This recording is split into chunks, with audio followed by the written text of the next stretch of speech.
2026 ఈ జూన్ నెలకి ప్రభు ఒక చక్కని శ్రేష్టమైన వాగ్దానాన్ని మన కొరకు సిద్ధపరిచారు.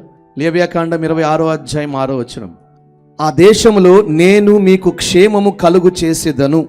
హోసన్నా గాస్పెల్ సెంటర్, ఈ సెంటర్ ప్రజలందరికీ నా ప్రభు సంఘానికి ఇవ్వబడిన మాట ఒకటే. ఆ మాట ఏంటంటే, మీరు నివాసం ఉంటున్న ఈ దేశంలో నేను మీకు క్షేమమును కలుగు చేస్తాను. భారతదేశంలో నివసిస్తున్న మనల్ని ప్రభు ఇస్తున్న మాట ఒకటే, నేను మీకు క్షేమమును కలుగు చేస్తాను.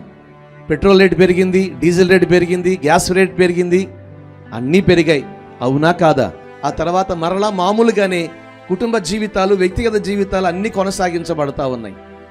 కానీ ఒకటి మాత్రం వాస్తవం, రాబోయే కాలం అనేది మానవ జాతికి ఒక విపత్తు కలిగిందనేది లోకంలో ఉన్న అధికారులు మాత్రమే కాదు, బైబిల్ కూడా చెప్తుంది. వచ్చేవి దుర్దినములు. మరి వస్తున్న ఆ దుర్దినములలో, ఆ చెడ్డ దినములలో సంఘంలో ఉన్న ప్రజలు, ఆయన నమ్ముకున్న ప్రజల గురించి ఆయన మాట ఇవ్వాలి కదా. అందుకనే ఆయన ఉపవాస దినాన సంఘానికి చెప్పమన్న మాట ఒకటి, మీరు నివసిస్తున్న మీ దేశంలో నేను మీకు క్షేమాన్ని కలుగు చేస్తాను. నమ్మి విశ్వసిస్తున్న వారందరి పట్ల ఈ మాట నెరవేర్చబడును గాక. ఆమేన్.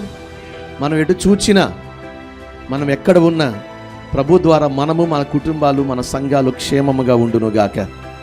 దాంతోపాటు స్కూల్స్ రీఓపెనింగ్ అవుతా ఉన్నాయి, కాలేజ్ రీఓపెనింగ్ అవుతా ఉన్నాయి. చాలామంది విద్యా సంవత్సరం ప్రారంభిస్తూ ఉన్నారు. బిడ్డలకు కూడా ప్రభు ఇస్తున్న మాట ఒకటి, ఈ విద్యా సంవత్సరం అంతా పిల్లలకి ప్రభు చదువుల్లో క్షేమమిచ్చునుగాక, రాకపోకల్లో క్షేమమిచ్చునుగాక.